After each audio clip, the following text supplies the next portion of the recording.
Puji Tuhan, saudara-saudari, syukur kepada Tuhan kita telah mencapai berita pelajaran kebenaran yang kelima. Minggu ini kita akan membahas mengenai kejatuhan manusia. Sebelum kita memasuki materi, mari kita bersama-sama berdoa. Tuhan, terima kasih kepadamu Tuhan. Sore hari ini kami terbuka kepadamu.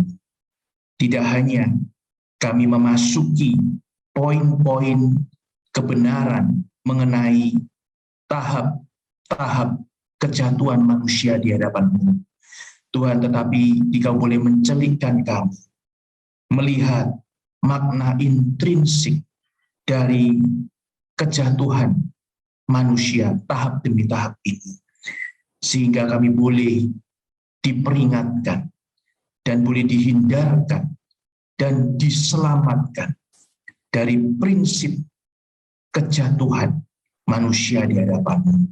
Terima kasih kepadamu, kami sungguh mengucap syukur atas kesempatan sore hari ini. Berbicaralah kepada kami. Terima kasih Tuhan. Amin. Baik, saudara-saudari, kita langsung akan memasuki materi. Saya izin untuk share screen.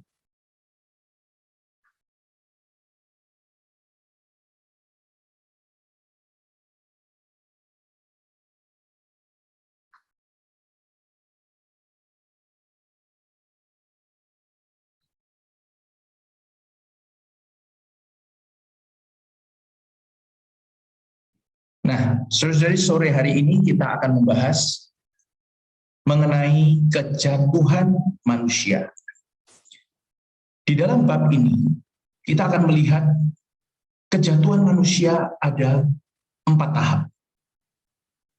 Dan sore hari ini kita ingin melihat secara intrinsik, ya, apa penyebab, proses, dan akibat dari masing-masing tahap kejatuhan manusia di hadapan Tuhan. Baik, saya lanjutkan. Pada mulanya, Allah menciptakan manusia. Itu Allah mengatakan, sungguh amat baik. Nah, manusia diciptakan oleh Allah. Manusia ditempatkan di depan pohon hayat. Tujuannya apa? Tidak lain, tidak bukan. Manusia diinginkan oleh Allah untuk makan pohon hayat, yang adalah dirinya sendiri. Dengan demikian, manusia bisa menjadi satu dengan Allah. Tetapi tujuan Allah tersebut belum terjadi. Setan dalam rupa ular masuk untuk menipu manusia. Bagaimana setan masuk untuk menipu manusia?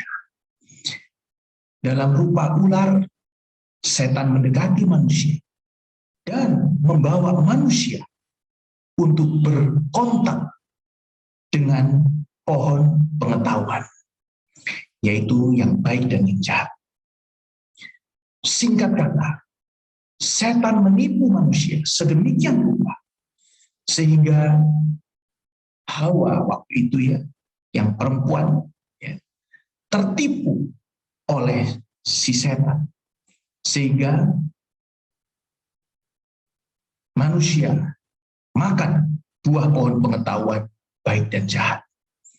Dan akhirnya manusia alih-alih bersatu dengan Allah, tetapi manusia malah jatuh untuk menjadi satu dengan setan. Kita masuk, saudara-saudari, untuk membahas mengenai tahap pertama, kejatuhan manusia. Ini adalah Adam dan Hawa, saudara-saudari. Penyebabnya, mari kita baca Kejadian pasal 3 ayat 1 sampai 6. Saudara-saudari boleh mengikuti slide saya, tetapi saya yang akan bacakan ini ya. Kejadian pasal 1 ayat 6. Ayat 1. Adapun ular ialah yang paling cerdik dari segala binatang di darat yang dijadikan oleh Tuhan Allah. Ular itu berkata kepada perempuan itu, tentulah Allah berfirman, semua pohon dalam taman ini jangan kamu makan buahnya, bukan? Wah, ini satu perkataan yang dibalik ya oleh ular.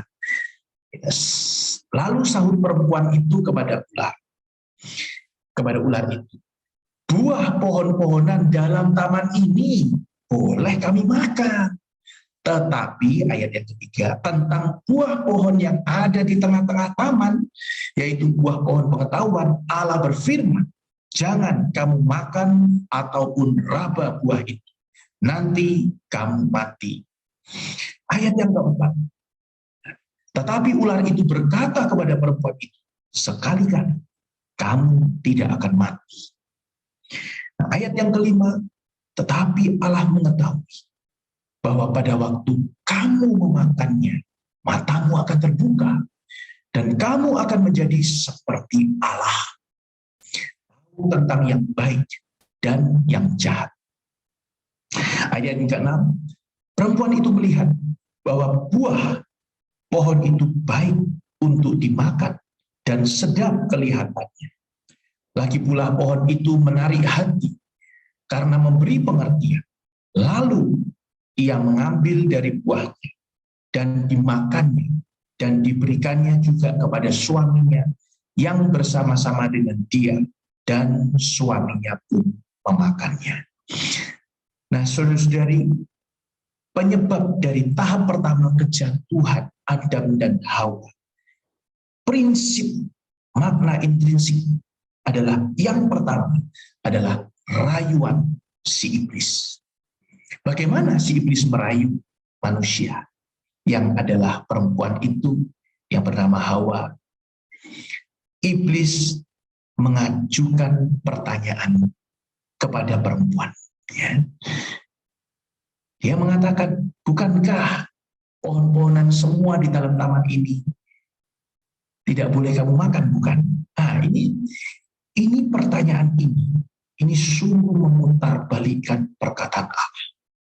Saudara-saudari, di dalam kehidupan kita, seringkali kita menghadapi situasi tertentu. Iblis seringkali mengajukan pertanyaan kepada kita.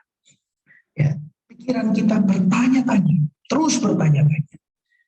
Dan seringkali pertanyaan ini ya memutarbalikkan perkataan Allah. Firman Allah jelas mengatakan sesuatu hal, tetapi kita berpikir atau mengajukan pertanyaan di dalam diri kita. Masa sih seperti yang dikatakan firman Allah? Masa nggak bisa seperti yang lain gitu ya dari perkataan Allah? Nah, saudara, itu sebenarnya adalah prinsip rayuan si iblis. Nanti kita akan membahas ini lebih lanjut. Lalu yang kedua, apa prinsipnya? Saudara, prinsip yang kedua adalah perempuan mengambil alih kekepalaan laki-laki. Saat perempuan mengambil kekepalaan untuk memutuskan sendiri, dia tertipu. Ini adalah prinsip yang kedua, tahap pertama kejatuhan manusia, yaitu sang perempuan itu mengambil kekepalaan laki-laki. Seharusnya laki-laki menjadi kepala untuk memutuskan. Tetapi sebaliknya, perempuan ini tidak mengambil kekepalaan laki-laki, tetapi secara independen memutuskan sendiri. Saat itu dia tertipu oleh si jahat. Seringkali di dalam kita bersama dengan suami istri ya, suami dengan istri, seringkali mereka berkata-kata sesuatu dan sebagainya. Sang perempuan seringkali dikatakan oleh sama suaminya, kamu harus begini, begini, ya. Kita perlu begini. Lalu sang perempuan ini, ya, si istri seringkali berpikir, rasanya benar saya, gitu ya. Nah, sehingga apa, saudara? Sehingga sang perempuan ini tidak mengambil kekepalaan laki-laki, tetapi memutuskan, bahkan seringkali membantah sang laki-laki. Nah, keluarga yang seperti ini sebenarnya bukan benar salahnya perempuan itu atau benar salahnya laki-laki. Saat kejadian, ya, sang istri tidak mengambil kekepalaan laki-laki. Keluarga ini, ya, adalah keluarga yang sudah tertipu oleh si jahat. Sebenarnya, saudara, kejatuhan manusia itu bukan apa. Ya. Kejatuhan manusia itu adalah perkara manusia tertipu oleh si jahat. Karena itu sebenarnya, selanjutnya, bahwa Allah adalah kepala dari alam semesta. Jadi saat kita manusia mengambil alih posisi kekepalaan yang benar, kita pasti tertipu oleh si musuh. Nah, amen. Lalu selanjutnya kita akan lebih jelas, ya, bagaimana sih sebenarnya perempuan itu seharusnya. Oke. Nah, kita melihat prosesnya, saudara, ya. Setelah kita membaca Kejadian pasal 3 ayat 1-6, kita akan melihat bahwa yang pertama, proses kunci kejatuhan manusia yang pertama adalah kegagalan manusia menggunakan rohnya. Jadi pada saat itu, kalau si perempuan ini, Hawa ini, dia bertemu dengan si ular itu, ya, pada waktu si ular itu mempertanyakan sesuatu, merayu si perempuan ini. Kalau si perempuan ini tidak gagal menggunakan rohnya, atau dengan kata lain kembali ke dalam rohnya, menyeru nama Tuhan, ya Allah, ular ini mengatakan seperti ini. Dia datang kepada Allah. Dia mengatakan, tunggu setan, saya mau datang kepada Allah. Aku mau ke dalam rohku. Aku mau bertemu dengan Allah. Aku mau mempertanyakan apa yang dikatakan oleh engkau. Manusia ini tidak akan tertipu, saudara. Tetapi sebaliknya, yang kedua, iblis menipu si perempuan itu dengan mengajukan pertanyaan. Sehingga Hawa, perempuan itu, melatih jiwanya. Pikiran perempuan itu menjadi aktif. Seharusnya rohnya mengendalikan jiwanya. Jadi kalau manusia itu kembali ke dalam roh, melatih rohnya, maka rohnya ini akan menjadi kuat dan mengendalikan jiwanya. Pikiran, emosi, dan tekad perempuan ini seharusnya ada di bawah kendali rohnya. Tetapi pada saat itu, perempuan ini gagal menggunakan rohnya. Melainkan menjadi aktif. Melatih jiwanya. Pikirannya aktif. Perempuan ini mulai memikirkan argumen si setan. Ya. Si setan, si ular mengatakan apa? Yang di ayat ketiga, ya, tentang buah pohon yang ada di tengah taman. Allah berfirman, jangan kamu makan. Yang ketiga, ya. Yang keempat, tetapi ular itu mengatakan, sekali-kali kamu tidak akan mati. Aduh, ini satu perkataan yang sangat meyakinkan, yang akhirnya ayat ke-6. Perempuan itu menjadi apa? Melihat dan mulai tertarik terhadap buah pohon itu. Dan dia mulai berpikir, benar juga ya. Jangan-jangan aku tidak akan mati. Tetapi dan dia ingin menjadi seperti Allah. Aduh, saudara, perkataan ini, ya, ini selalu ada di dalam pikiran setan. Setan selalu ingin menjadi seperti Allah. Dan dia menghasut manusia itu untuk menjadi seperti Allah. Nah, sehingga perempuan ini melihat pohon itu sedang kelihatannya. Dan mulai dia berpikir, mulai dia ingin menjadi seperti Allah. Nah, saudara-saudari. Emosinya tergerak, hatinya menjadi ingin, ya, mulai menginginkan buah itu, dan dia tekadnya memutuskan, aku ambil itu buah. Dan yang ketiga, selanjutnya tubuhnya bertindak, tangannya mengambil buah itu dan mulutnya memakan buah itu. Nah, selanjutnya akibatnya apa, saudari? Pertama, jiwa manusia menjadi tercemar, rusak, dan diduduki, ya, oleh unsur si jahat. Sebenarnya saat Hawa berkontak dengan ular, ya, berkontak dengan ular, bertanya jawab dengan ular, pikiran ular mencemari Hawa. Karena itu hati-hati, ya, hati-hati untuk bertanya jawab dengan si ular. Ya.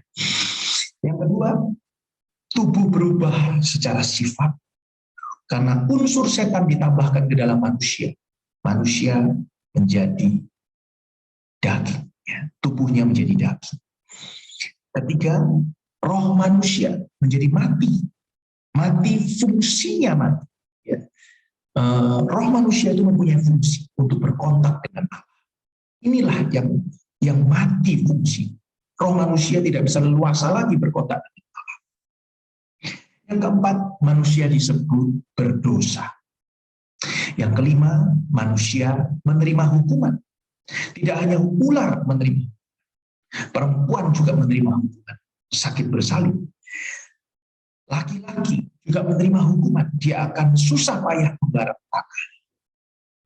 Yang keenam, manusia diusir dari Taman Eden. Nah, yang ketujuh, ini sungguh sangat memilukan, yaitu kematian menguasai seantero manusia. Tidak hanya rohnya mati, tetapi tubuhnya pun juga mati. Karena itu sejak saat itu tidak ada manusia pun yang tidak mati, ya. Amin. Nah, lalu saudara-saudari, kita akan setelah melihat tahap pertama kejatuhan manusia, kita melihat tahap kedua kejatuhan manusia, yaitu ini adalah cerita Kain. Kain. Saudara-saudari boleh membaca Kejadian pasal 4 ayat 1 sampai 16. Ini terlalu panjang, saudara-saudari, ya. Saudara-saudari perlu dibaca sendiri. Saya akan meringkas aja, ya. Penyebabnya adalah, pertama, manusia mengabaikan jalan keselamatan Allah. Bagaimana mengabaikan? Selanjutnya kita akan lebih jelas lagi, ya. Yang kedua, nah, saudara-saudari, waktu Adam dan Hawa berdosa, Adam dan Hawa melihat bahwa diri mereka telanjang. Lalu Allah datang memanggil Adam dan Hawa. Mereka takut sekali. Mereka bersembunyi, ya, di balik semak-semak, di balik pohon-pohonan dan rumput-rumputan, semak-semak, ya. Dia bersembunyi, dia takut kepada Allah. Tetapi akhirnya Allah memanggil perempuan Adam dan Hawa, dan mereka mengatakan bahwa mereka melakukan apa yang dilarang oleh Tuhan. Dan apa yang dilakukan oleh Allah? Allah membuat pakaian, haleluya, ya. Allah membuat pakaian dari kulit binatang dan dipakaikanlah kepada manusia itu, Adam dan Hawa. Nah, Adam dan Hawa tentunya, saudara-saudara, bercerita kepada anak-anaknya, ya, pada saat itu Kain dan Abel. Dia cerita bagaimana Allah memberikan atau melakukan semuanya itu, ya, kepada mereka, ya, kepada Adam dan Hawa. Ini adalah prinsip jalan keselamatan Allah. Amen. Yaitu perlu Allah membuat pakaian dari kulit binatang. Binatang itu perlu disembelih, keluar darahnya, dan kulitnya menjadi sesuatu pakaian kebenaran kepada manusia. Dan Kain mendapatkan cerita yang sama dari orang. Sehingga Habel, dia sangat menghargai jalan keselamatan Allah. Karena itu dia terinspirasi oleh cerita orang tuanya. Dan dia bekerja sebagai gembala kambing domba. Tetapi Kain mengabaikan jalan keselamatan Allah. Dari mana kita tahu? Dia mempunyai pekerjaan. Sebagai apa? Sebagai petani. Apakah salah saudari bekerja sebagai petani? Ya. Dan dalam hal ini, ya, kita akan melihat lebih lanjut. Ya. Akhirnya di dalam Kejadian pasal 4 ayat 3 sampai 4, Kain dan Habel ini sama-sama mempersembahkan, ya, kepada Tuhan. Kain mempersembahkan sebagian hasil tanahnya, sedangkan Habel mempersembahkan anak sulung dari kambing domba. Dan apa yang terjadi? Saudari, Allah mengindahkan Habel. Ya. Wah, saya sangat terjamah. Firman Tuhan mengatakan Allah mengindahkan Habel. Tidak hanya korban persembahannya yang diindahkan, tetapi Allah mengindahkan Habel. Karena Habel adalah seorang yang punya iman yang sedemikian. Ya. Nah, dia bersandar kepada Allah, dia menjadi gembala kambing domba. Saat itu, saudara-saudari, ya, Habel tidak berpikiran untuk menjadi seseorang yang mempunyai penghasilan, ya, karena pada saat itu orang nggak boleh makan daging, ya, tapi makan tumbuh-tumbuhan boleh, ya, pada saat itu. Tetapi dia tidak pusing untuk menjadi tidak pusing dengan apa, ya, kebutuhan hidupnya yang vital, ya, tetapi dia lebih menghargai jalan keselamatan Allah. Ini adalah iman yang dihargai oleh Allah. Amen. Karena itu Allah mengindahkan Habel dan korban persembahan. Tetapi sebaliknya, Kain dan korban persembahannya tidak diindahkan oleh Tuhan. Proses kejatuhan manusia dalam tahap yang kedua ini, kita akan melihat bahwa Kain melayani Allah. Habel jelas-jelas dia melayani Allah. Tetapi Kain juga melayani Allah. Dengan apa? Kita tahu akan hal ini. Kain dan Habel sama-sama mempersembahkan di hadapan Allah. Tetapi Kain melayani Allah dengan jalannya sendiri, dengan pandangannya sendiri yang dia anggap benar. Dia mengabaikan jalan keselamatan. Karena itu, seseorang yang melayani Allah dengan konsepsinya sendiri, dengan jalannya sendiri, ini adalah prinsip agama. Karena itu, Kain pada saat itu adalah asal usul dari agama. Jadi saudara, agama itu bukan akhir-akhir ini aja, ya, atau abad keempat, ya, agama Katolik, ya, mulai muncul dan lalu Hindu dan sebagainya. No. Ini apa adanya manusia saat itu, yaitu Kain, ya, karena dia punya konsepnya sendiri, pandangannya sendiri, melayani Allah. Itulah agama. Nah, ini prinsipnya, saudara. Karena itu, saudara, kita perlu, amen, mempunyai konsepsi yang ilahi di dalam melayani Allah. Ya. Kedua, Kain, ya, waktu itu dia tahu persembahannya tidak diindahkan oleh Allah. Kain menjadi marah. Di dalam dirinya penuh dengan kemarahan. Ini apa itu? Ini adalah hasil dari melayani Allah dengan konsepsinya sendiri. Nah, saudara-saudari, kita perlu hati-hati. Kita semua di sini melayani. Kita ada pelayanan di hadapan Allah. Tetapi kalau kita melayani Allah dengan konsepsi kita sendiri, kita perlu hati-hati. Ya. Kalau kita kadang-kadang bersekutu, tidak ada dukungan dari saudara-saudari yang lain. Kita usul sesuatu, kita mempunyai pandangan sesuatu, kita mempunyai perasaan tertentu yang kita sekutukan, dan saudara-saudari tidak menyetujuinya. Amen. Oh Tuhan, kita menjadi tidak suka. Wis, ya sudah, kalau nggak mau ya sudah, ya kan? Kalau nggak mau pakai caraku ya sudah, ya kan? Nah, apa yang terjadi? Ya sudah, di mulut kita amin, di dalam kita nggak amin. Ya. Lalu apa, saudari? Begitu semuanya bekerja dalam kesehatian, kita malah menjadi orang yang tidak sehati dengan mereka. Nah, ini kita perlu hati-hati, saudari. Ya. Nah, ini adalah peringatan bagi kita. Yang ketiga, Setelah Kain menjadi marah, mulailah Kain mengajak Habel untuk ke padang dan membunuh Habel. Ini adalah manifestasi dosa yang secara eksplisit ya ternyatakan. Ini mengerikan, mengerikan. Generasi kedua dari manusia sudah bisa mempunyai manifestasi dosa yang demikian mengerikan. Dan yang keempat, saudara, ini di dalam pasal 4 ayat yang ke-9 ya, saudara-saudari, di sini dikatakan bahwa Tuhan berfirman kepada Kain, di manakah Habel adikmu itu pada saat Habel sudah dibunuh? Lalu apa? Kain berani berdusta di hadapan Allah. Yaitu mengatakan apa? Aku tidak tahu apakah aku menjaga adik. Wah, saudara-saudara, Kain demikian berani berdusta dan congkak, sombong di hadapan Allah. Dia berani ya terhadap Allah. Ini menunjukkan apa?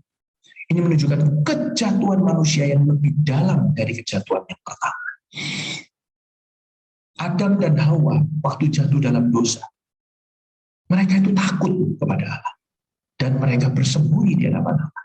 Tetapi Kain berdusta di hadapan Allah, berani menantang di hadapan Allah, berani congkak di hadapan Allah. Oh Tuhan, ya inilah Kain. Dia sudah sangat buta dan gelap oleh dosa. Nah, akibatnya apa? Saudara-saudari, Allah menghukum manusia dengan lebih berat. Apa? Yaitu adalah manusia akan menggarap tanah dengan lebih susah payah. Tetapi justru malah tanah tidak akan memberikan hasil sepenuhnya. Yang kedua, manusia diusir dari hadapan Allah. Manusia tidak dapat lagi melihat wajah Allah. Yang ketiga, manusia kehilangan Allah. Nah, sejak saat itu, keturunan-keturunan Kain, ya, mulailah mereka ini menciptakan kebudayaan yang tanpa Allah. Karena manusia kehilangan hadirat Allah, manusia merasa tidak secure, merasa tidak ada hiburan.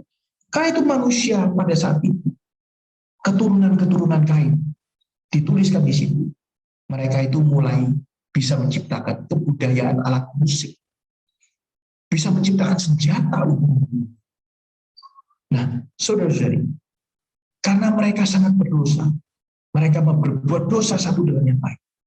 Ya, karena itu mereka mulai melindungi dirinya sendiri. Mereka tidak mencari perlindungan kepada Allah. Mereka tidak mencari hiburan kepada Allah. Karena ini menunjukkan, saudara-saudari, ini menunjukkan mereka sungguh telah kehilangan hadirat Allah. Dan malah mereka tambah jauh meninggalkan Allah. Oh Tuhan Yesus. Nah, selanjutnya tahap ketiga kejatuhan manusia. Ini adalah peristiwa apa, saudari? Peristiwa Kejadian pasal 6 ya. Nah, penyebabnya adalah roh-roh jahat. Ya, pada saat ini adalah malaikat ya sebenarnya ya. Malaikat yang jatuh. Nah, minggu yang lalu saudara Lingguan telah menceritakan banyak ya, panjang lebar mengenai asal-usul setan dan malaikat-malaikat yang jatuh. Mereka melihat betapa anak-anak manusia ini, yang perempuan ini cantik-cantik. Ya. Sehingga apa? Malaikat yang jatuh ini bergabung dengan manusia, berbaur dengan manusia melalui perkawinan yang tidak sah. Nah, sejak saat itu manusia disebut telah menjadi daging. Dan dalam proses dan akibatnya, ini sangat singkat sekali ya, Kejadian pasal 6, intinya adalah Roh Kudus menarik dirinya. Nah, kita lihat ya dari 3 tahap kejatuhan manusia ini. Kejatuhan manusia yang pertama itu adalah kegagalan manusia menggunakan rohnya. Nah, kejatuhan manusia yang kedua adalah manusia mengikuti keinginannya sendiri. Manusia begitu hidup di dalam jiwanya. Nah, yang ketiga tahap kejatuhan manusia. Manusia mulai menyalahgunakan tubuh mereka yang jatuh dan menjadi jatuh sedemikian rupa sehingga manusia disebut menjadi daging. Tahap yang keempat, ya, kejatuhan manusia, ini adalah peristiwa Babel, saudara-saudari. Penyebabnya adalah apa? Penyebabnya adalah hasutan setan dan pemberontakan manusia. Nah, di minggu yang lalu saudara Lingguan telah menceritakan panjang lebar ya asal-usul setan. Bagaimana dia sebenarnya adalah penghulu malaikat yang pertama, yang tertinggi, yang tercantik, dan yang utama. Dan saking hebatnya dia, sehingga setan ini ingin menyamai Allah. Itulah titik kejatuhan dia. Dia sombong, dia congkak ya, di hadapan Allah. Dia memberontak kepada Allah. Nah, itulah sudut dari setan. Nah, pikiran setan yang memberontak ini ya, menyebabkan setan itu dia. Lalu selanjutnya kita melihat bahwa pikiran setan tersebut menghasut manusia. Sehingga apa? Membuat manusia ini memberontak terhadap otoritas Allah. Nah, pemberontakan itu apa, Susan? Pemberontakan itu adalah menyangkal. Ya. Pemberontakan terhadap Allah itu adalah menyangkal hak Allah. Dan manusia ingin benar-benar bebas dari otoritas Allah. Nah, peristiwa Babel itu adalah gambaran yang jelas, ya, gambar yang jelas bagaimana manusia ingin seperti dihasut oleh setan, sehingga manusia ingin untuk menyamai Allah. Dan ini adalah satu peristiwa yang memberontak terhadap Allah. Kita akan melihat prosesnya. Yang pertama, ini kita bisa lihat ya di dalam Kejadian pasal 11 ayat Kejadian pasal 11 ya. Ini adalah peristiwa Babel. Pertama-tama, manusia bersekongkol untuk memberontak melawan Allah. Amen. Itu di Kejadian pasal 11 ayat 3 sampai 4 saya baca, saudara-saudari bisa mengikuti ya. Ayat yang ketiga, mereka berkata seorang kepada yang lain, marilah kita membuat batu bata dan membakarnya baik-baik. Lalu bata itulah dipakai mereka sebagai batu dan gala-gala sebagai tanahnya. Ayat yang keempat, juga kata mereka, marilah kita dirikan bagi kita sebuah kota dengan sebuah menara yang puncaknya sampai ke langit. Dan marilah kita mencari nama supaya kita jangan terseret ke seluruh bumi. Nah, saudara-saudari, mereka ini berkumpul ya, lalu bersekongkol untuk apa, saudara? Untuk merencanakan segala sesuatu yang tujuannya adalah mau memberontak melawan Allah. Pada mulanya, saudara-saudari, Allah ingin manusia itu beranak cucu dan memenuhi seluruh bumi. Tetapi di pasal 11 ini kita melihat bahwa manusia ini malah bersekongkol. Untuk apa? Membangun kota, membangun menara sampai ke langit, ya. Dan supaya mereka itu tidak menyebar ke seluruh bumi. Ya. Nah, inilah persekongkolan untuk memberontak kepada Allah. Semoga saudara melihat perkara ini ya. Nah, yang kedua, manusia membuat batu bata ya, dari tanah oleh jeri lelah manusia. Nah,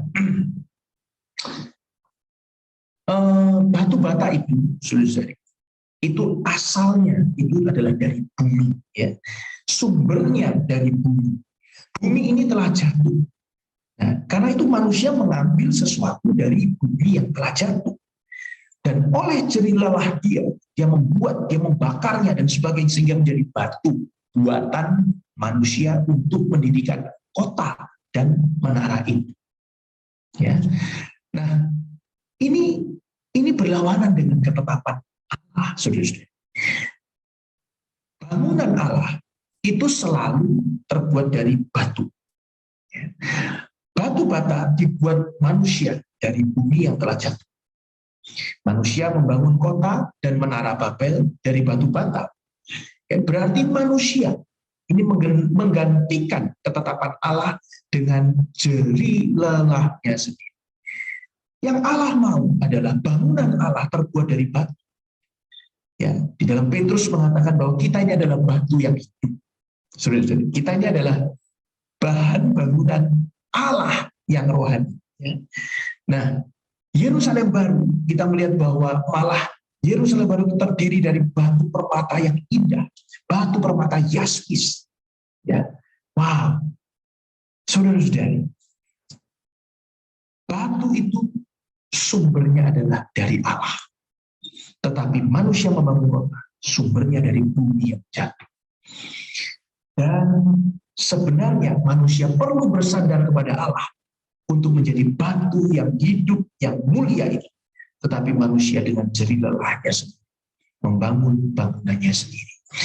Jadi inilah kontras, perbedaan, perbandingan. Ya. Bagaimana manusia yang jatuh dengan ketetapan Allah. Lalu poin yang ketiga, membangun kota. Ya. Kota ini adalah peradaban manusia, yaitu suatu sistem. Ya. Kota itu adalah pasti mempunyai sistem. Ya. Kota ini adalah sesuatu yang besar, ya, semuanya terhubung, ya, ada satu peradaban, ya, ada kegiatan yang di sana, yang dilakukan di sana, ya. Dan kota menurut Wahyu Alkitab melambangkan adalah satu kehidupan buatan manusia, ya, yang tanpa Allah. Ya. Karena itu membangun kota itu adalah menunjukkan bahwa manusia ini ingin hidup sendiri tanpa Allah. Ya.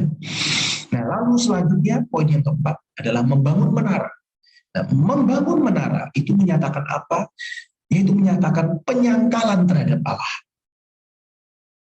Suatu perbuatan manusia yang menyangkal Allah dan ingin menyamai Allah, memberontak kepada Allah. Ya. Saudara-saudara, bicara mengenai menara, ini adalah sedikit banyak justru bisa kita lihat adalah menunjukkan suatu kebanggaan, ya, atau jati diri. Ya. Contoh aja lah, saudara-saudara, ya. Contoh aja seperti menara Eiffel, ya, di Paris. Karena kalau orang lihat menara Eiffel itu udah langsung lihat bahwa Paris itu hebat, gitu ya. Ada menara yang indah, yang demikian tinggi dan sebagainya. Kalau orang mau membuktikan dirinya sudah sampai Paris, dia harus foto, ya, di menara Eiffel, ya. Baru orang tahu, oh iya kamu di Paris, begitu ya, kira-kira, ya. Nah, Eiffel itu adalah kebanggaan kota Paris, ya.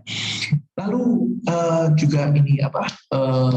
Burj Khalifa, ya. Burj Khalifa itu hotel yang sangat tinggi di Dubai. Ya. Nah, saudara-saudari, semuanya ini yang menunjukkan kebanggaan, jati diri dan sebagainya itu sesuatu yang seperti menara itu, ya, menukik ke langit, ya. Nah, saudara, kira-kira itulah. Ya. Nah, lalu poin yang kelima adalah membuat nama sendiri. Itu adalah jelas-jelas manusia pada saat itu menyangkal nama Allah. Hari ini kita perlu mempunyai satu kedambaan, ya, bahwa Tuhan, aku tidak mau mempunyai namaku sendiri, tetapi aku mau mempunyai nama Allah. Di dalam kitab Wahyu, pemenang itu, amen, pemenang itu bukan orang yang mencari namanya sendiri, tetapi Allah menuliskan, ya, menuliskan namanya di dahi kita. Ya. Praise the Lord. Amen. Oke. Nah, saudari, kita lihat akibatnya. Yang pertama adalah Allah datang untuk menyeretkan manusia supaya mereka tidak diam lagi di dalam satu tempat. Yang kedua, Allah mengacaukan bahasa. Ya, ini sudah jelas.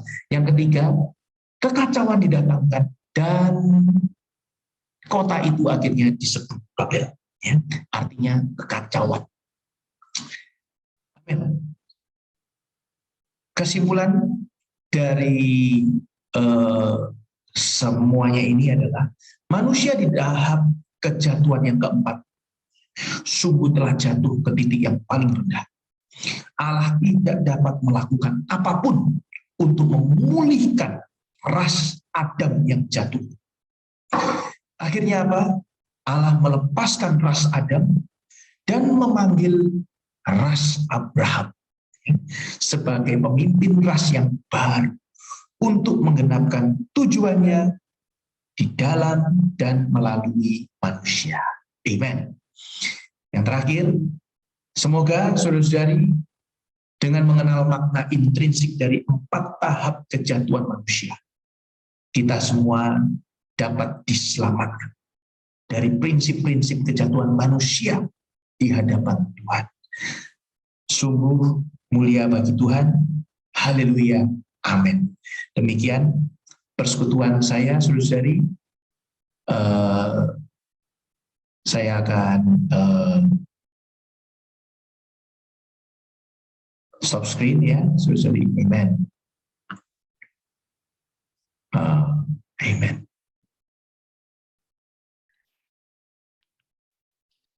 Terima kasih.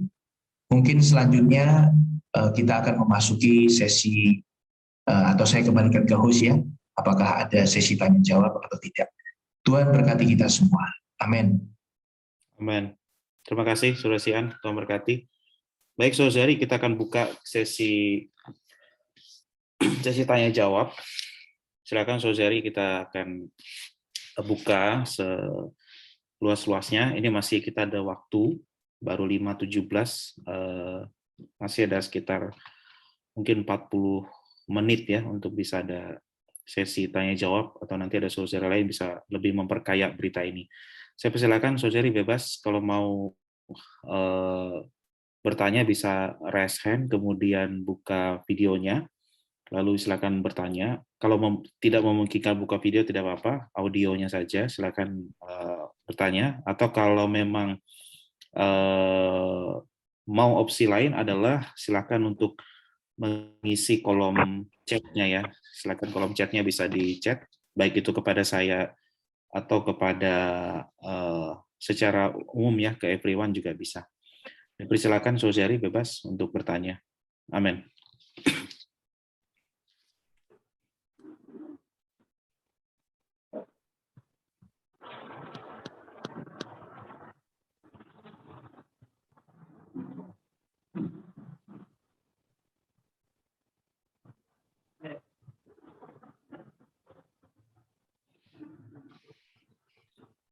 Saudari, apa ada pertanyaan mengenai sesi kebenaran kita ya, mengenai kejatuhan manusia? Ada 4 tahap dari kejatuhan manusia ya di kitab Kejadian. Amin.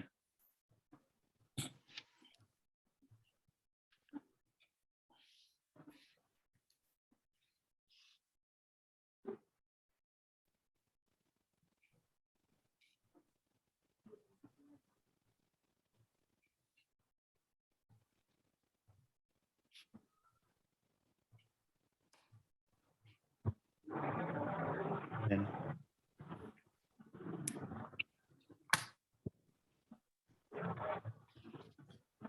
Saya akan mulai dulu ya, buka pertanyaan barangkali ya untuk saudara Sian ya. Saudara Sian ada ya bergabung? Iya, Amin. Amin. Ya, dengan kita tahunya tadi 4 tahap ya dari kejatuhan manusia sampai dengan penghasutan oleh Satan. Bagaimana ya? Apa pentingnya ya begitu ya bagi kita kaum beriman hari ini? Ya, khususnya kita dalam hidup gereja pemeliharaan Tuhan hari ini, ya kan. Kemudian tentu seperti kalau dibilang tahapan kan, apakah berarti kita mau dibawa gitu ya untuk bisa naik ke satu level yang dikehendaki oleh Allah untuk bisa terlepas dari kejatuhan ini. Terima kasih saudara. Amin. Ya, dengan mengetahui makna intrinsik ya, Saudara Ridwan, dari 4 tahap kejatuhan manusia, ini menjadi peringatan kepada kita. Apalagi saat kita mengetahui dari setiap tahap itu, ya apa titik beratnya, ya kejatuhannya. Nah, maka kita akan menjadi alert gitu ya, dan mengenal ya bahwa pada saat kita sedang di dalam situasi tertentu, ya kan, kita bisa ada satu terang dari Tuhan dan kita bisa bertobat di hadapan Tuhan. Nah, diharapkan ya, terang ini akan terus memimpin kita kepada satu pertobatan sehingga kita diselamatkan dari kejatuhan yang sesuai dengan prinsip yang telah dialami oleh manusia ya pada 4 tahap ini, sehingga kita dapat dihindarkan ya dari kejatuhan yang lebih lanjut. Puji Tuhan. Jadi sangat penting bagi kita untuk mengenal ini, dan ini tidak menutup kemungkinan di dalam kita meskipun sudah aktif ya di dalam hidup gereja melayani, kita sangat mungkin tidak sadar jatuh ke dalam prinsip ini. Amin. Amin. Terima kasih, Saudara. Ya, amin. Silakan ada Saudara Daniel yang bertanya. Boleh kalau memungkinkan buka kamera Anda, silakan. Kalau enggak masalah, silakan audionya. Silakan Saudara Daniel. Ada yang tanya, saya yang tanya. Jadi dengar suaranya ya? Bisa lebih keras lagi, ya. Saudara? Suaranya apakah kedengaran? Nah, ya, oke. Lumayan. Oke. Pertanyaan saya. 1, kalau manusia tidak makan buah pengetahuan baik dan jahat, ya, apakah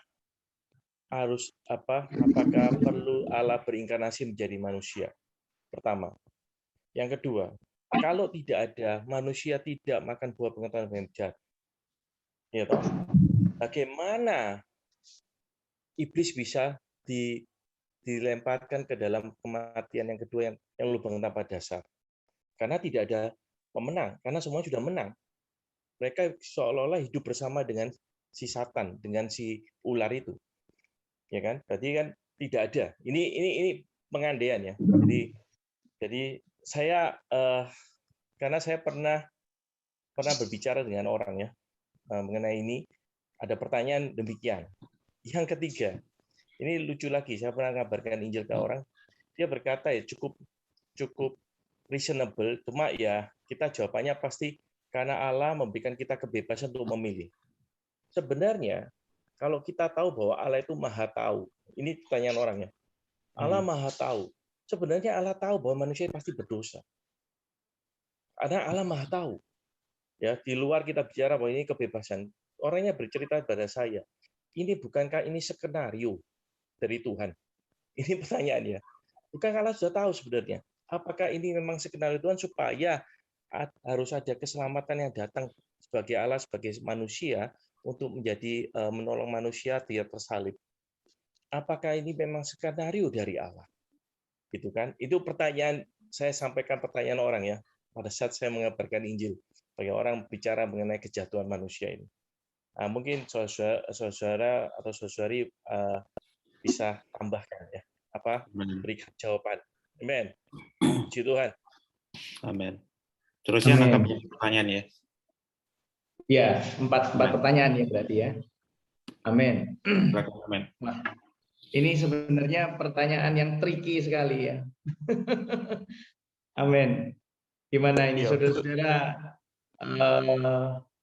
Oke.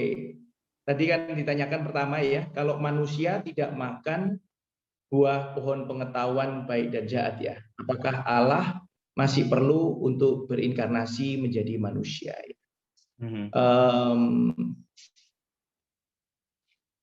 Di dalam firman Tuhan ya, di sana ada dikatakan bahwa dia adalah anak domba yang telah tersembelih sebelum dunia dijadikan. Ya, amin. Jadi saudara Daniel, ini adalah apa namanya? Sebenarnya kita balik kepada firman Tuhan aja ya. Bahwa penebusan itu adalah jalan Allah gitu ya. Nah, mengenai kalau misalnya manusia tidak makan buah pohon baik dan jahat, wah pertanyaan ini susah sekali dikatakan ya, karena ini mempertanyakan sesuatu ya, yang sebenarnya bisa-bisa menimbulkan suatu pemikiran yang melebar kemana-mana ya. Sebenarnya titik berat kita mengupas hari ini adalah mengenai kejatuhan manusia. Nah, kalau misalnya memang pertanyaannya, kalau manusia tidak jatuh dalam dosa, itu sebenarnya juga bukan titik berat malam hari ini untuk pembicaraan kita, begitu ya. Tetapi inilah firman Tuhan, gitu ya. Firman Tuhan mengatakan bahwa penebusan itu adalah jalan Allah, gitu ya. Dan di dalam kekekalan Allah, ya, itu Allah sudah menjadi anak domba yang telah tersembelih, supaya amen menjadi jalan keselamatan bagi kita. Nah, kira-kira itu ya, Saudara Daniel ya. Amin. Nah, kalau misalnya ditanyakan seperti tadi ya, skenario dan sebagainya, saya sering ditanyain begitu ya. Tapi biasanya saya tidak ikut di dalam apa namanya pembicaraan seperti itu ya, karena pengalaman saya tidak pernah ada ujungnya, karena itu adalah pertanyaan-pertanyaan ke orang-orang yang pemikirannya itu sangat kuat sekali dan memang bisa dibolak-balik itu semua, seakan-akan Allah menjadi dalang dari semuanya begitu. Nah, ini kita mesti hati-hati ya. Jadi dulu awalnya saya pernah mengikuti itu ya, dan cukup berdebat, tetapi saya juga tidak bisa menyelamatkan orang itu. Orang itu juga tidak mau beroleh selamat. Nah, tetapi hari ini bagaimana kita, iman kita ya, iman kita adalah kita melihat bahwa faktanya ya, manusia mempunyai pilihan yang bebas ya, dan manusia ada makna intrinsiknya dia jatuh di dalam dosa. Kita mengenal tadi seperti prinsip yang pertama ya, manusia gagal menggunakan rohnya dan manusia jatuh. Nah, dengan dia melatih jiwanya, dia mempunyai pilihan yang bebas sehingga dia jatuh di dalam dosa. Dan kita setelah itu kita bisa mengenal siapa Allah kita gitu ya. Nah, amin. Puji Tuhan.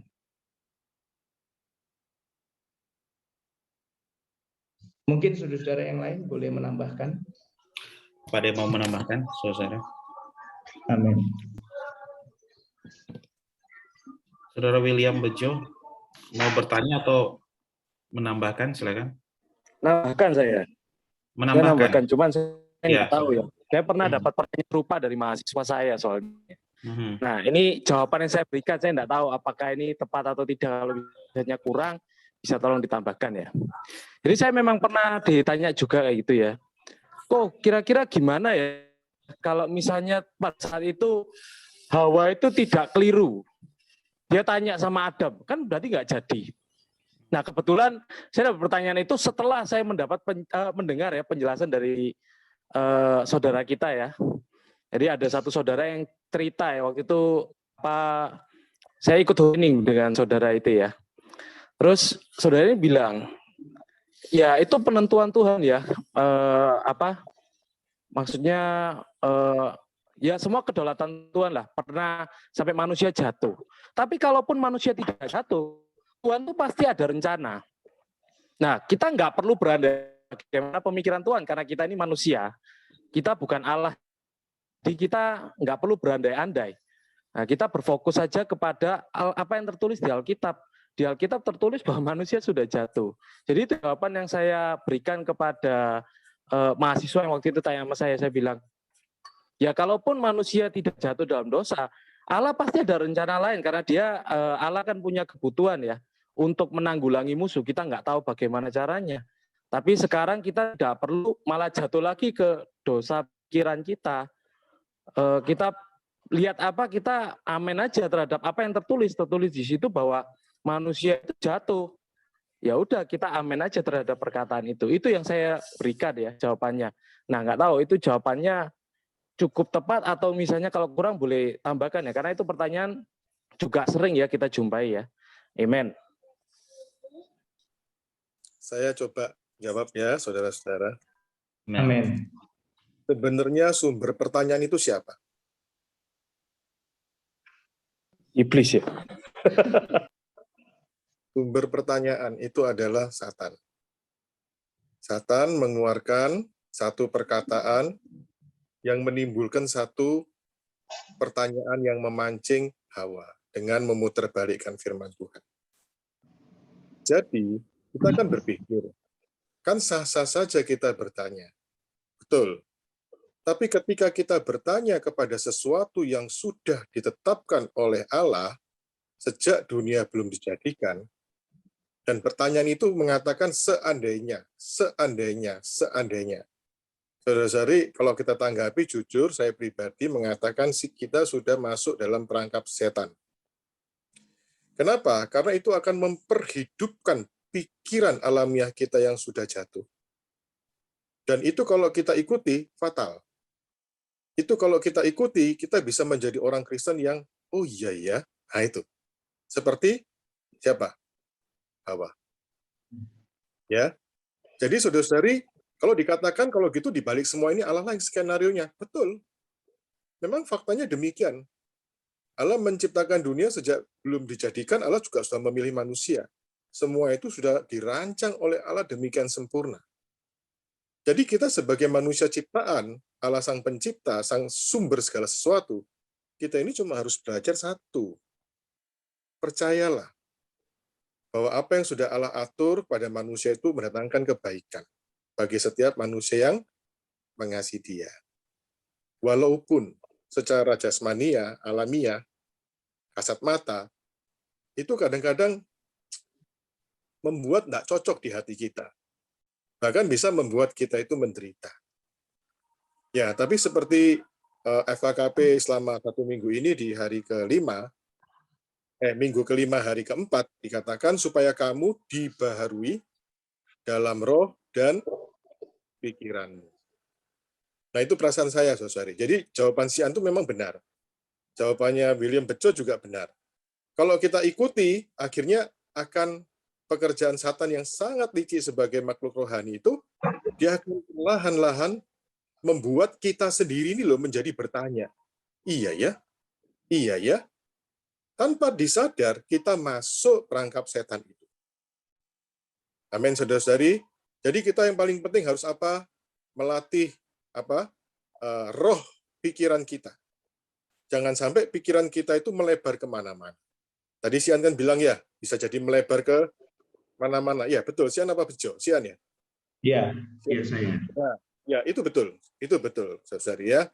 Jadi, kita perlu berdoa supaya Tuhan mengaruniakan roh, hikmat, dan wahyu. Ya, supaya ketika kita menjawab, juga tidak melukai hati yang bertanya seolah kita nggak menganggap dia. Tapi ketika kita tidak menjawab, juga jangan sampai ada kesan kita cuekin dia. Kok aku bertanya kok tidak dijawab. Nah, itu butuh terang dan hikmat Tuhan. Amin. Puji Tuhan. Amin. Sebenarnya poin pertanyaan itu kalau saya mendapatkan pertanyaan itu ya, karena itu saya tanyakan kembali ya. Kalau kita tidak jawab, kita juga salah, ya toh. Nah, sebenarnya poinnya itu adalah dia ingin menjuruskan kita ya bahwa ini adalah skenario Allah. Hanya itu aja sih. Saya bertanya ini saya juga ini adalah skenario Allah. Kenapa Allah memperskenariokan seperti ini? Hanya itu aja pertanyaan. Mereka itu pertanyaan itu ya sebenarnya saya tahu larinya itu memojokkan supaya kita tahu ini skenario Allah. Betul. Poinnya ya itu ya saudara. Ini saya pernah dapat pertanyaan dari orang-orang seperti ini. Ya karena itu kita belajar sama-sama pelajari kebenaran ini. Nah, kita boleh saling belajar. Ya. Sebenarnya sudah dijawab lalu. Sebenarnya sudah dijawab minggu lalu secara tidak langsung. Jadi singkatnya itu Allah memakai tangan manusia yang diciptakan menurut gambaran rupa Allah, tapi sengaja dirusak oleh Tuhan, ya kan? Allah justru ingin memakai manusia yang jatuh ini melalui pekerjaan setan juga, ya. Allah memakai tangan setan untuk ada satu proses di dalam diri manusia. Nah, melalui proses itulah Allah mengambil satu kesempatan, ya. Untuk apa? Untuk dia berinkarnasi menjadi seorang manusia, dan proses itu sampai akhirnya dia menjadi hayat kita. Ya, dia bertumbuh dalam kita, dia menaruh kita dalam penghidupan gereja, secara korporat kita bersama-sama bertumbuh, dan akhirnya kelak ke depan, justru melalui orang-orang yang sudah diselamatkan inilah, kelak kita akan berperang melawan siapa? Satan. Dan melemparkan dia ke dalam jurang tak berdasar itu. Jadi memang ini satu skenario besar yang memang Allah sendiri yang pasti menciptakan. Tidak mungkin ada oknum lain. Semua ini pasti di bawah daulat tangan Tuhan. Gitu. Jadi kalau menurut pandangan manusia itu mungkin Allah kok begini, kok nggak adil, kok begini. Tapi justru setelah kita banyak menikmati kebenaran-kebenaran firman, kita nampak justru perkara ini Allah sengaja lakukan untuk mempermalukan siapa?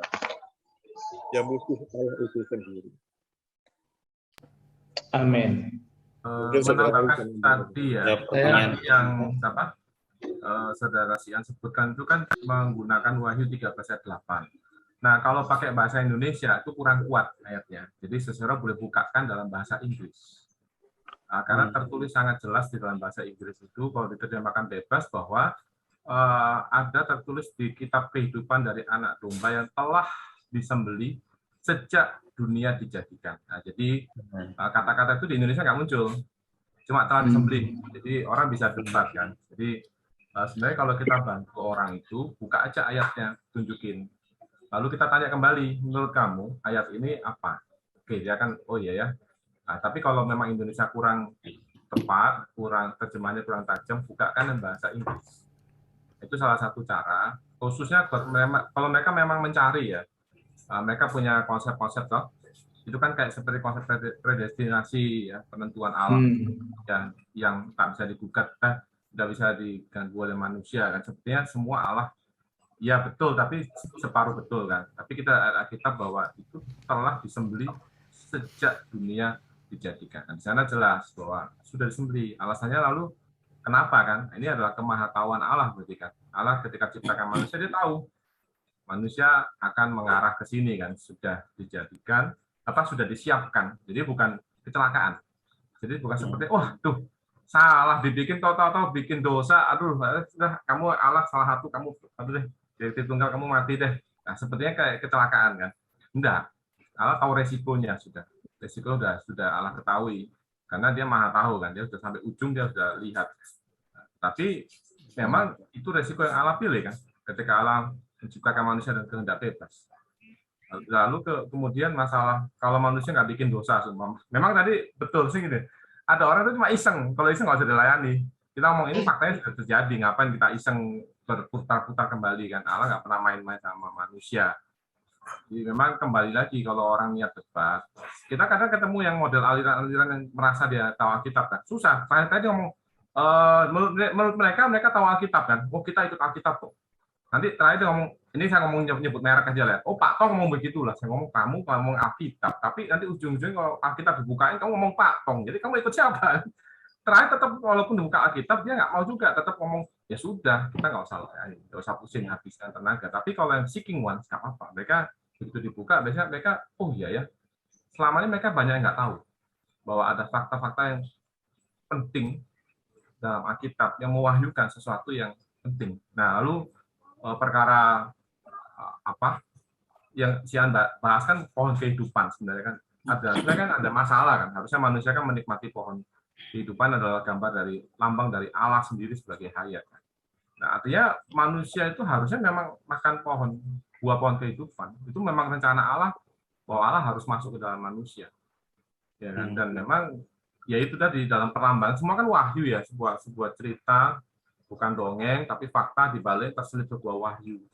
mengenai penebusan dan sebagainya. Jadi saya pikir sih itu yang boleh dibantu, buka aja Alkitabnya, tunjukin aja bahwa ini. Nah, orang kalau mau nolak ya sudah, karena kita susah ya. Karena memang Alkitab itu selalu seperti apa, pedang bermata dua kan. Ya selalu memang dua sisi. Allah itu kasih atau Allah itu adil. Ya dua-duanya. Di balik kasih itu ada pengampunan tak terbatas. Di balik keadilan, oh Allah tegas sekali. Jadi bagaimana Allah? Yang nggak pelintang, memang itulah dua sisi dari Allah kita. Nah, bagaimana menyeimbangkan kasih dan keadilan? Saya kadang-kadang suka bantu mereka gini. Kalau kebenaran itu kita bukakan Alkitab, kita suruh mereka ngomong sendiri. Menurut ayat ini apa? Ini apa? Coba kita simpulkan. Mereka akhirnya bisa menyimpulkan sesuatu yang iya memang begitu kesimpulannya kan. Nah, akhirnya kan kita menemukan bahwa di dalam Yesus kita menemukan kasih dan keadilan bertemu kan sebenarnya.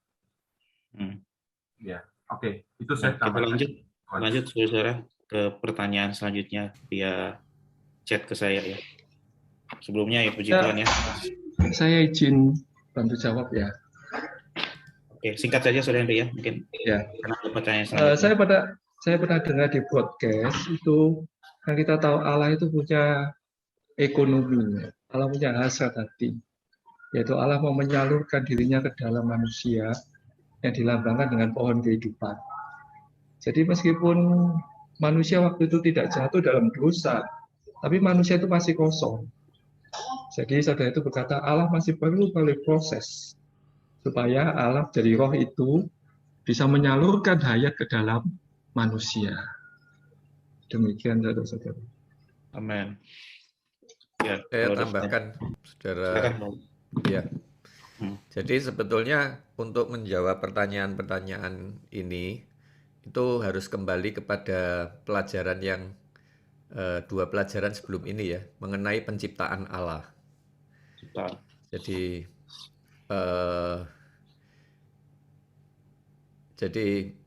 dari tujuan penciptaan itu baru kita bisa memahami urutan-urutan berikutnya ya.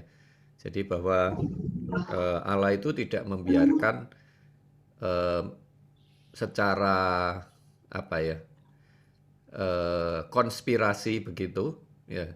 Allah punya skenario supaya manusia ini jatuh dan sebagainya ya. Tapi juga bukan accident seperti tadi saudara Cengin mengatakan, bukan kejadian yang salah ya. Di dalam skenario Allah itu lalu kemudian ada kesalahan yang menyebabkan kejatuhan manusia fatal begitu ya. Tapi kita harus melihat sebelum segala sesuatu. Jadi kadang saya dapat pertanyaan matematika ya. Nah, kadang-kadang penyelesaian rumus matematika itu kita harus keluar dari out of the box dulu, baru kemudian bisa memecahkan in the box ya. Jadi perkara kejatuhan manusia, ya, perkara pemberontakan Satan, kejatuhan manusia, itu memang kita lihat di dalam kotak kejadian kan. Tapi sebetulnya kejadian di luar kotak kejadian itu masih ada hal-hal yang kita perlu gali dari firman Tuhan. Ya kita bisa misalkan ya Kejadian pasal 1 ayat 1. Di sana dikatakan pada mulanya Allah menciptakan langit dan bumi. Dan kemudian ayat 2, bumi itu belum berbentuk dan kosong. Nah, di situ kalau kita melihat di dalam kotak itu, ya apakah ini sesuatu yang sudah seperti itu sejak awalnya? Ya, jadi Allah menciptakan itu kotak kosong, yang menciptakan sesuatu langit dan bumi ini kosong begitu, diselimuti gelap gulita, kemudian secara gradual Allah itu menciptakan ini, menciptakan itu. Tapi kalau kita melihat out of the box dari kotak kitab Kejadian, kita akan melihat ya ternyata antara ayat 1 dan ayat 2 itu ada sesuatu yang tidak disebutkan di sana, ya, yaitu pemberontakan Satan begitu. Nah, kemudian menjawab mengenai apakah kalau manusia tidak makan pohon pengetahuan, artinya manusia tidak berdosa, apakah perlu ada inkarnasi, ya, atau yang lebih tepat sebetulnya ditanyakan apakah masih perlu ada penebusan, ya. Jadi ini juga perlu kita jawab terlebih dulu dari out of the box, ya. Kita bisa menjelaskan masalah dari sudut tujuan penciptaan Allah, ya, dari Efesus pasal 1 misalkan, ya. Atau dari Kejadian pasal 1 ayat 26. Ya. Jadi dari sana kita baru menemukan jadi maksud Allah sebermula itu bagaimana, dan kemudian apa yang terjadi di dalam kitab Kejadian itu bagaimana, dan bagaimana Allah itu menyelesaikannya, ya. Baru kemudian kita bisa melihat, ya, kembali lagi ke Efesus pasal 1, itu inilah yang dikatakan di dalam Efesus itu sebagai berbagai ragam hikmat Allah, ya. Nah, mungkin kita coba menyelesaikan persoalan atau soal matematika ini secara 2 dimensi, ya, padahal ini adalah pertanyaan yang 3 dimensi, ya. Dimensi ketiganya bukan di dalam kotak ini. Jadi kita harus melihat dari secara 3 dimensi baru bisa menjawab persoalan ini, ya. Jadi kalau misalkan ada rumus diferensial integral yang pangkat 3 itu untuk menyelesaikan soal-soal yang 3 dimensi, kan. Nah, kalau kita cuman menguasai rumus diferensial integral pangkat 2, ya kita tidak akan menemukan jawaban untuk yang pangkat 3 itu, begitu, ya. Jadi ya ini pertanyaan-pertanyaan pancingan. Kita mungkin di sini tidak begitu ini, ya. Paling musuh kita adalah reform, ya, dengan teori predestinasi dan sebagainya gitu. Tapi sebetulnya ini juga adalah senjata yang dipakai oleh kaum ateis. Jadi Injil mereka untuk meniadakan Allah, ya, salah satu atau salah 3 pertanyaan ini yang mereka lontarkan, ya. Karena itu ya kita harus dengan tepat menjawab, ya. Dengan tepat menjawab. Ya, paling sederhana kita kembalikan aja ke pelajaran yang sebelumnya, ya. Tujuan penciptaan Allah dan kemudian pemberontakan iblis, ya. Karena kitab Kejadian ini kan judul utamanya Allah mencipta, ya. Iblis merusak, manusia jatuh, dan Allah menyelamatkan, ya. Jadi itu adalah rencana Allah, ya, tapi bukan skenario Allah, ya. Itu adalah rencana Allah tapi bukan skenario, bukan konspirasi Allah, ya. Nah, tetapi melalui rencana ini Allah mau memamerkan, ya, segala ragam hikmat Allah. Iblis mengira mungkin dengan menipu manusia, membuat manusia jatuh, Allah itu dikalahkan, ya, hikmatnya. Ternyata bukan Allah yang dikalahkan, ternyata dia justru yang masuk ke dalam rencana Allah sebermula itu, ya. Rencana Allah apa? Kejadian pasal 1 ayat 26, ya. Itu sebetulnya hasrat hati Allah kalau kita lihat di dalam Efesus pasal 1, kan. Allah menciptakan manusia, Allah ingin manusia itu mengekspresikan dia, dipenuhi oleh dia, mengekspresikan dia di dalam keputraan, ya. Nah, karena itu walaupun iblis itu berusaha bagaimana, itu tidak akan menggoyahkan Allah, ya. Justru Allah dibantu untuk merampungkan rencananya, ya. Ditambah lagi Allah ingin mendirikan kerajaannya. Nah, iblis ingin menyaingin Allah dan menjatuhkan kerajaan Allah, ya.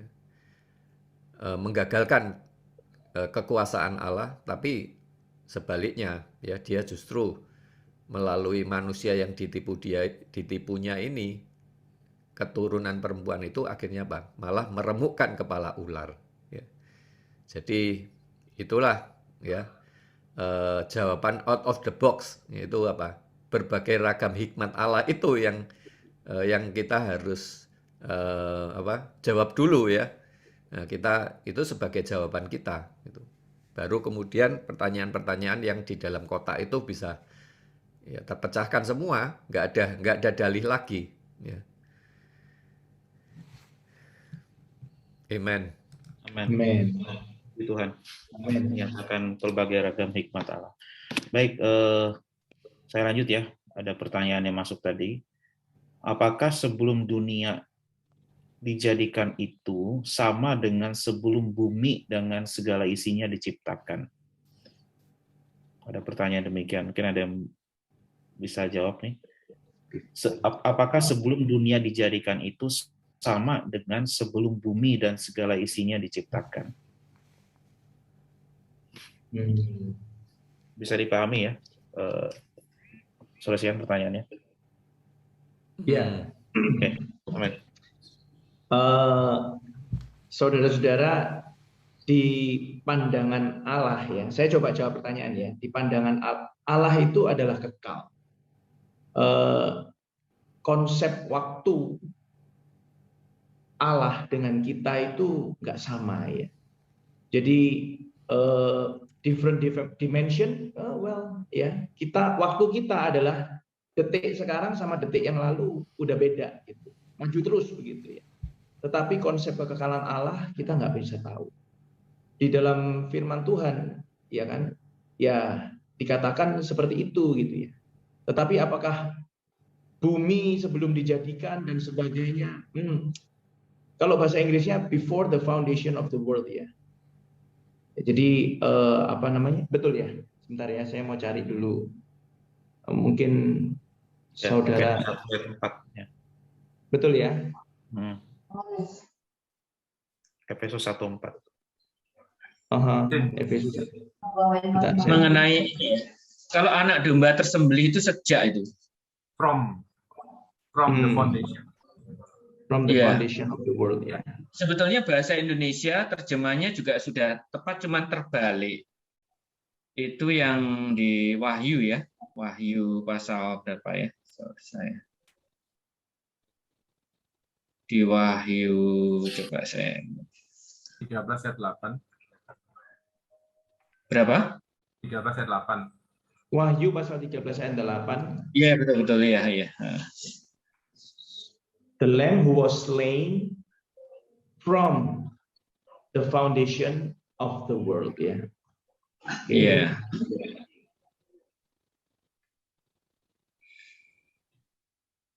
Kalau Efesus pasal 1 ayat 4, before the foundation of the world, He chose us. Ya, Allah telah memilih kita. Allah memilih kita sebelum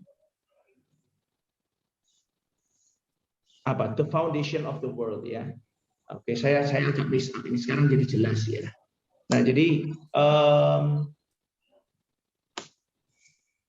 ini adalah kekekalan yang lampau jelas ya. Yang lampau berarti ya yang sebelumnya ya. Tetapi benar-benar apakah bumi sebelum diciptakan dan sebagainya, ya.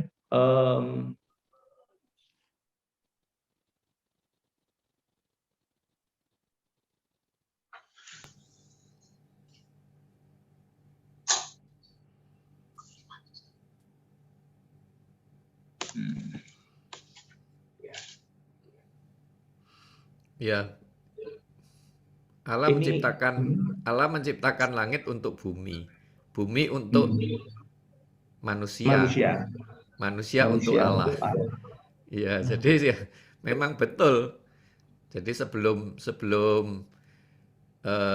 bumi ini diciptakan, Allah sudah merencanakan. Ya. Hanya saja memang saya mungkin boleh menambahkan ya mengenai pertanyaan yang berandai-andai, kemudian pertanyaan yang mengatakan apa ini skenario Allah. Secara saya itu pertanyaan itu adalah pertanyaan yang mencurigai Allah, dan prinsip pertanyaan itu adalah sama dengan pertanyaan yang diajukan oleh iblis kepada Hawa. Jadi tujuan iblisnya kan mencurigai Allah. Saya yakin sebetulnya ini bukan skenario Allah. Allah memang memiliki dia bisa tahu apa yang akan terjadi ke depan.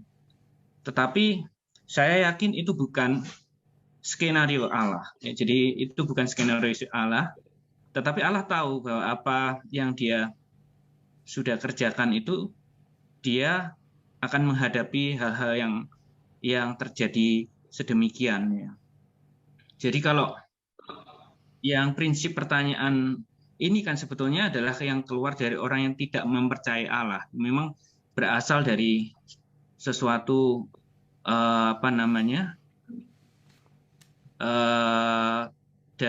dari hati orang yang memang sebetulnya mencurigai Allah, ya. Jadi yang tidak mempercayai Allah. Jadi pertanyaan ini sebetulnya sama dengan secara prinsip sama seperti pertanyaan iblis, ya. Menimbulkan satu pertanyaan supaya Hawa ini mencurigai. Berarti Allah ini tidak menghendaki kita makan buah pohon ini karena Allah takut, ya, kalau nanti kitanya jadi seperti Allah. Nah, ini adalah satu pertanyaan yang memang muncul dari saat berangkat dari, karena iblis memang ya dia memang tidak mempercayai Allah, ya, dan dia ini dari awal saya rasa mungkin ya ini yang ada di dalam hati iblis. Jadi memang ya pertanyaan ini sebenarnya tidak perlu ditanggapi, ya. Jadi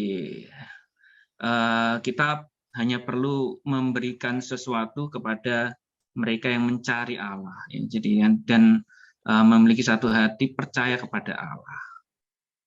Jadi kalau seperti ini, ya, memang seperti yang tadi awal bahan penggembalaan yang mengatakan bahwa segala sesuatu yang ada itu membuktikan Allah ada. Nah, Allah menjadikan sesuatu, Allah memiliki tujuan yang baik, ya. Masalahnya sekarang kan ada manusia yang tidak mengenal Allah. Tetapi kalau sudah pertanyaannya ini berangkat dari satu pemikiran yang agak curiga, ya. Ini Allah ini, ya, itu kan mau-maunya Allah, ya. Jadi ini adalah ya prinsip pertanyaan yang menolak Allah, ya, yang tidak mau percaya kepada Allah. Jadi ya kalau ada pertanyaan seperti ini sebetulnya kalau perasaan saya tidak perlu ditanggapi. Jadi memang orang itu memang hatinya masih belum terbuka, ya. Selama hati orang belum terbuka kepada Allah, dia bisa menanyakan banyak hal, ya, yang sebetulnya yang ingin membuktikan bahwa dia ini tidak percaya kepada Allah itu benar, ya, membenarkan diri. Ya, saya rasa sih itu sih. Kalau kita berbicara kepada orang yang tidak percaya kepada Allah, seperti Tuhan Yesus mau dia berbicara bagaimanapun juga, ya, orang Farisi, ahli Taurat, ya, tidak akan percaya kepadanya. Amin. Amen. Baik, terima kasih, Pak Henry. Penegasan lagi dari pertanyaan sebelumnya. Oke, pada lagi saudara pertanyaan. Tapi kalau ada pertanyaan begitu di dalam kelompok, jangan dijawab itu pertanyaan iblis. Orang langsung tidak mau kembali lagi, saudara-saudara, ya. Ya, kita akan tahu, ya, sifat iblis itu akan ingin menyamai Tuhan, menyamai Allah. Itu jawaban yang pertama. Sifat iblis ingin menyamai Allah. Dan sifat iblis itu mencuri. Jadi intinya iblis tahu apa yang akan dilakukan oleh Allah terhadap manusia ini. Tapi dia mencuri start. Karena apa? Ketika itu Adam dan Hawa tidak bersama dengan Tuhan dan Tuhan tidak ada di tempatnya. Kalau ada ketika di situ, pasti iblis tidak akan berbuat demikian. Sehingga iblis bisa memperdaya manusia, menipu manusia, memutar balik kata firman Tuhan. Sehingga manusia itu mempunyai rasa curiga, mempunyai rasa ingin, apa betul? Kok gitu ya? Coba. Nah, ini setiap manusia ini mempunyai rasa keinginan untuk mencoba. Ya. Ya, ini yang digunakan oleh si iblis. Jadi jawaban-jawaban pertanyaan-pertanyaan itu ingin apa? Memancing kita untuk menjawab. Apa jawabanmu? Coba. Sampai di mana? Nanti tidak ada habisnya itu. Terus sama dengan dia memperpanjang kemana-mana. Sehingga kita akhirnya dapat diakalkan. Itu orang biasanya kurang yakin dan kurang mengenal akan firman Tuhan. Puji Tuhan. Amin. Amin. Ada lagi, Saudara Ridwan? Ini ada pertanyaan yang ini sih. Saya tidak tahu apakah mau dijawab Tanda ya. Bagaimana kita mengantisipasi nih ya sekte-sekte sesat seperti Saksi Yehova yang sekarang sedang terbuka mencari mangsanya? Saya tidak tahu apakah saudara mau jawab atau bagaimana. Ya, tidak terlalu terkait dengan berita, ya. Ya, mungkin lain kali kalau kita bahas tentang ini mengenai persona dan ya terutama persona Kristus. Ya kan? Nah, ini pertanyaan ini akan dijawab ya. Amin. Kita tampung dulu. Oke, tidak ada lagi ya, saudara ya pertanyaan. Ya, yang dari Saudara Thomas cuman ini aja ya. Penegasannya. Penyataannya. Amin. Baik, saudari. Kalau saya tidak berhenti bertanya, tapi kita mau harus akhiri ya. Puji Tuhan. Amin. Ya, baik saudari, kita akhiri pelatihan kita hari ini. Mari kita sama-sama berdoa ya. Mungkin 3 saudara atau saudari bisa bebas berdoa ya. Amin. Amin. Oh Tuhan Yesus. Amen. Tuhan Yesus. Ya Tuhan Yesus. Tuhan, terima kasih kepadamu Tuhan. Amin. Tuhan terhadap kebenaran-Mu. Tuhan, terus melatih roh kami. Benar. Tuhan, sehingga firman-Mu menjadi iman. Tuhan, yang membuat kami bisa melihat Tuhan apa yang ada di dalam firman Tuhan. Tuhan, biarlah kami mempunyai sikap yang percaya kepada Engkau. Tuhan, dan taat kepada firman. Dan melihat firman Tuhan, sehingga firman ini bisa menjadi iman di dalam kami. Terima kasih Tuhan, puji Tuhan. Amin. Amin. Oh Tuhan Yesus. Terima kasih untuk pelatihan ini Tuhan. Oh Tuhan, terus genapi, perlengkapi kami dengan kebenaran. Tuhan, sehingga kami bisa menjadi orang yang meministrikan kebenaran dengan tepat. Tuhan, bahwa kami bisa punya roh yang terus terbuka, belajar terhadap kebenaran firman. Tuhan, terhadap fakta atau tahapan kejatuhan manusia ini, beri kami satu kewaspadaan. Oh, roh yang takut dan gentar untuk mengerjakan keselamatan kami. Terima kasih padamu Tuhan. Amin. Amin. Oh, Tuhan terima kasih Tuhan.